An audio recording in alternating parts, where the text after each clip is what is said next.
శ్రీమాత్రే నమః. గురవే సర్వలోకానాం విసజే భవరోగిణాం నిదయే సర్వవిద్యానాం దక్షిణామూర్తయే నమః. వసుదేవసుతం దేవం కంసచానూరమర్దనం దేవకీ పరమానందం కృష్ణం వందే జగద్గురుం. సద్గురుకులదేవతాభ్యో నమః. ప్రతి ఒక్కరు కూడా మీ యొక్క గురువులను, మీకు విద్య నేర్పిన గురు, మీ యొక్క ఉద్యోగంలో గురు, మీకు వ్యాపారంలో గురు, మీ ఇంటి గురువులు, జగద్గురువులందరినీ కూడాను ప్రార్థన చేసుకోండి. ఈ నెల మనం చెప్పకపోయే ఈ యొక్క జాతక ఫలితమంతా కూడాను గురుగ్రహ స్థాన చలనం, దాన్ని గురు పెయర్చి అంటారు. రానున్న మే 1, 2024 నాడు క్రోధినామ సంవత్సర చైత్రమాసం కృష్ణపక్షం శ్రవణ నక్షత్ర బహుళపక్ష అష్టమి మధ్యాహ్నం 1 గంటకు మేషరాశి నుండి వృషభ రాశికి మారుతున్నారు బృహస్పతి. ఈ యొక్క బృహస్పతి యొక్క అనుగ్రహంతో ఈ 12 రాశుల వారికి, ద్వాదశ రాశుల వారికి ఈ సంవత్సరం ఎలా ఉండబోతుందని ఒక్కొక్క రాశిగా మనం తెలుసుకోబోతున్నాం. ప్రపంచమంతా నివసించే మేషరాశి మిత్రులారా, మీకు ఈ సంవత్సరం ప్రారంభంలో గురువు రాశిలో ఉండడం మేషరాశి వారికి చాలా లాభదాయకం. కుటుంబ స్థానంలో కూర్చున్నాడు బృహస్పతి. ఎక్కడ కూర్చున్నాడు? కుటుంబ స్థానంలోనే కూర్చున్నాడు.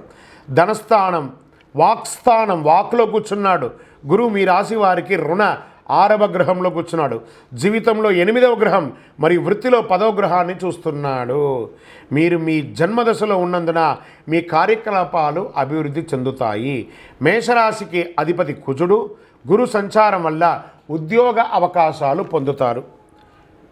కొత్త ఉద్యోగాలు, కార్యాలయంలో ప్రమోషన్లు లభించవచ్చు. ఇప్పటి వరకు అప్పులు ఊబిలో కూరుకుపోయిన మీకు కాస్త ఊరట లభిస్తుంది. వ్యాధులు నయమవుతాయి. గురు దృష్టి ఉద్యోగ స్థానంలో పడడం వల్ల మీ వృత్తిలో పురోగతి పొందవచ్చు. మీ యొక్క వృత్తిలో పై అధికారి నుంచి ప్రశంసలు, కింద వారి దగ్గర నుంచి అనుకూలము, ఇవన్నీ కూడా పొందే అవకాశాలు ఎక్కువ ఉన్నాయి. మీ మాటకు విలువ పెరుగుతుంది, అదృష్టం పెరుగుతుంది, అనుకున్న విషయాలు నిజమవుతాయి, ఆర్థిక సంక్షోభం ఉండదు. మీరు మీ వ్యాపారంలో మంచి లాభాలను పొందుతారు. కుటుంబంలో ఆనందం మరియు శాంతి ఉంటుంది. అదృష్టం మీ వైపే ఉంటుంది. కుటుంబంలో పెళ్ళైన పిల్లవాడు, పెళ్ళి కాని పిల్లల వాళ్ళకి ఇద్దరికీ వివాహమయ్యే అవకాశాలు ఉన్నాయి. పిల్లలు లేని వారికి పిల్లలు పుట్టే అవకాశాలు, సంతాన యోగం ఉంది. మీరు మీ యొక్క పాత రుణం, బ్యాంక్ లోన్స్ కానీ, చిట్ ఫండ్స్ కానీ, దానికి సంబంధించి ఏమైనా ఉంటే అవన్నీ కూడా తొలగే అవకాశాలు ఉన్నాయి. శత్రువులు కూడా మీ పట్ల ప్రశాంతంగా మరియు స్నేహపూర్వకంగా మారిపోతారు. మీరు విద్యలో మంచి ఫలితాన్ని పొందుతారు. విద్యార్థులైతే విదేశాలకు వెళ్ళి చదివే యోగం చాలా బాగుంది. గురు భగవానుడు చూస్తుండగా మీ మాటలకు విలువ పెరుగుతుంది. ఉత్తేజకరమైనటువంటి పరిస్థితిని ఇస్తుంది. అప్పులు తీర్చే అవకాశం ఉంది. ప్రేమ వివాహం కలిసి వస్తుంది. శరీరం మరియు మనసు ఎప్పుడు రిఫ్రెష్ చేసుకుంటూ ఉండండి, చాలా బాగుంటారు. గురు భగవానుడు చక్రతాళ్వార్ స్వయంభూమూర్తిగా దర్శనమిస్తున్నారు. కాబట్టి ఈ గురు పేర్చి రోజున దక్షిణామూర్తి ఆలయానికి, ఏదైనా దేవాలయానికి వెళ్ళి పూజ చేసుకోండి, మేలు జరుగుతుంది. శనగలు దానం ఇవ్వండి. గురు పేర్చి అనేది గురుస్థానం సంవత్సరానికి ఒక్కసారి జరుగుతుంది. కొన్ని మాసాల్లో అధిక సారంగానూ, కొన్ని మాసాల్లో వక్రగతిలోనూ ప్రయాణిస్తూ ఉంటారు. గురు పేర్చి ఫలితాలు మాత్రమే ఒక జీవితం యొక్క మార్పుని, వారి యొక్క జీవితాన్ని మారుస్తుంది అంటే మాత్రం చెప్పలేనండి. బాగా గుర్తుపెట్టుకోండి, గురువు మారగానే మీ జీవితం మారిపోతుందంటే కూడా నేను ఒప్పుకోను. మీ యొక్క పుట్టిన జన్మ రాశి, జన్మ లగ్నం, మీరు పుట్టిన సమయంలో ఏదైతే ఉంటుందో మీ యొక్క గ్రహ బలంతోనే జీవితాలు అనేది మారుతుంది. వారి జాతకంలో ఉన్నటువంటి దశాబుద్ధుల గ్రహాల ద్వారానే జాతకం మారుతుంది అని కూడా చెప్పడం జరుగుతుంది. ఓకే, ఈ గురు భగవానుడు అంటే ఎవరు? అసలు మనకు ఒక బయోడేటా ఉంటుంది కదా, నేను సో నా పేరు ఇది, నా గోత్రం ఇది, నా ఇల్లు ఇది, నేను ఇంత చదువుకున్నానని. ఈ గురువు ఎవరు? ఆయనకి సొంత ఇల్లు ఏది? ధనుస్సు, మీనరాశి ఆయనకి సొంత ఇల్లు. ఉచ్చరాశి ఎవరు? కర్కాటక రాశి. నీచరాశి ఎవరు?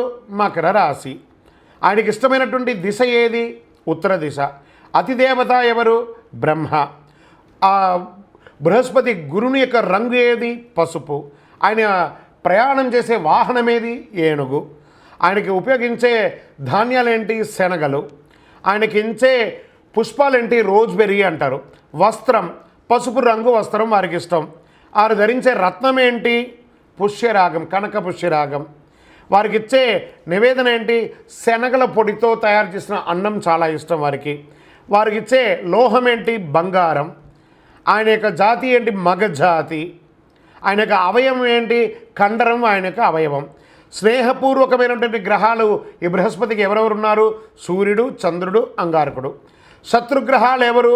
బుధుడు, శుక్రుడు. ఆయన యొక్క భార్య ఎవరు? తారాదేవి. మరి ఆయన పిల్లలు ఎవరు? భారద్వాజుడు, కుజుడు. ప్రార్థనా స్థలాలు ఏమున్నాయి? దక్షిణామూర్తి స్థలాలు, గురుస్థానాలు, గురు భగవానునికి సంబంధించిన అన్ని దేవాలయాలు ఆయనకి ప్రార్థనా స్థలమే. ఆయనకి అర్హత ఏంటి? ఈయనకున్న అర్హత, ఈయనకొక పొజిషన్ ఏంటంటే దేవగురువుగా ఆయన ఉన్నారు. ఎంత అద్భుతం చూస్తారా ఈ బృహస్పతి. మళ్ళీ చెప్తాను, గురు చూసిన కోటి లాభం. సరే, బాగా చెప్తున్నాను మేషరాశి మిత్రులారా, మీకోసం మంచి అవకాశాలు ఉన్నాయి. గట్టిగా ప్రయత్నం చేయండి. నేను ఏదో చెప్పగానే చాలా గొప్పగా అయిపోతుంది, మీరు చాలా గొప్పగా అయిపోతారు అని కూడా అనుకోకండి. మీ యొక్క జన్మ గోచార ప్రకారం ఎలా ఉంటుందో అలాగే జరుగుతుంది. నేను యూనివర్సల్గా చెప్తున్నాను, గురు భగవానుడు ఎలా చూస్తున్నాడు అనే దాన్ని మీకు చెప్తున్నాను. ఇంకనూ మీ యొక్క వ్యక్తిగత జాతకాలు తెలుసుకోవడానికి మీ పరిసర ప్రాంతాల్లో ఉన్నటువంటి గురువులను సంప్రదించండి. లేదా గురుగారు మీ దగ్గరే మేము తెలుసుకోవాలనుకున్నామా, కింద వాట్సాప్ నంబర్లో మీ యొక్క పేరు, మీ యొక్క date of birth, time of birth, place of birth WhatsApp చేయండి, కానీ కాల్ చేయకండి. మేమే కాల్ చేస్తాము. వివరాలు ఖచ్చితంగా ఉండాలి. మళ్ళీ అర్ధరాత్రి కాల్ చేయకండి. ఉదయం 9 నుంచి 1 గంట వరకే చేయండి. సాయంత్రం 6 నుంచి 9 గంటల వరకే వాట్సాప్ చేయండి. కాల్స్ మాత్రం దయచేసి చేయకండి, మేము చేస్తాము. ఇంకనూ మీరు జీవితంలో ఆనందంగా సంతోషంగా ఉండడానికి గురు భగవానుని ప్రార్థన చేయండి. మీ యొక్క వయసు ఎంత ఉందో అన్ని దీపాలు వెలిగించండి. విజయోస్తు. ఇంకనూ ఈ ద్వాదశ రాశుల ద్వారా ఈ గురు పేర్చి చూస్తున్నటువంటి ప్రేక్షక మిత్రులందరికీ కూడా, మా టీవీని ఆదరిస్తున్నటువంటి ఇప్పటి వరకు మా ఛానల్ని ఆదరిస్తున్న ప్రతి ఒక్కరికి పేరు పేరున శుభాకాంక్షలు. రానున్న రోజుల్లో ఇంకా మంచి మంచి కార్యక్రమాలు ఇస్తాం. మీరు మా యొక్క ఛానల్ కార్యక్రమాలన్నీ చూస్తున్నారు, మాకు కనబడుతుంది ఎంతమంది వ్యూవర్స్ ఉన్నారో. కానీ సబ్స్క్రైబ్ అండ్ గంట గుర్తుని కాస్త గుర్తుకు తెచ్చుకోండి, అలా క్లిక్ చేయండి. ఇంకా ఎన్నో కార్యక్రమాల్ని నేను మీకు అందించడానికి సిద్ధంగా ఉన్నాం. మీరందరూ కూడాను, ఈ యొక్క ద్వాదశ రాశుల్లో ఉన్నటువంటి అందరూ కూడాను, ఈ ప్రపంచమంతా కూడా ఈ గురు పేర్చి ద్వారా ఆయురారోగ్య ఐశ్వర్య భోగభాగ్యాలతో ఉండాలని అఖిలాండ కోటి బ్రహ్మాండ నాయకుడు శ్రీ ధర్మశాస్త్ర అయ్యప్ప స్వామి వారిని ప్రార్థిస్తున్నాం.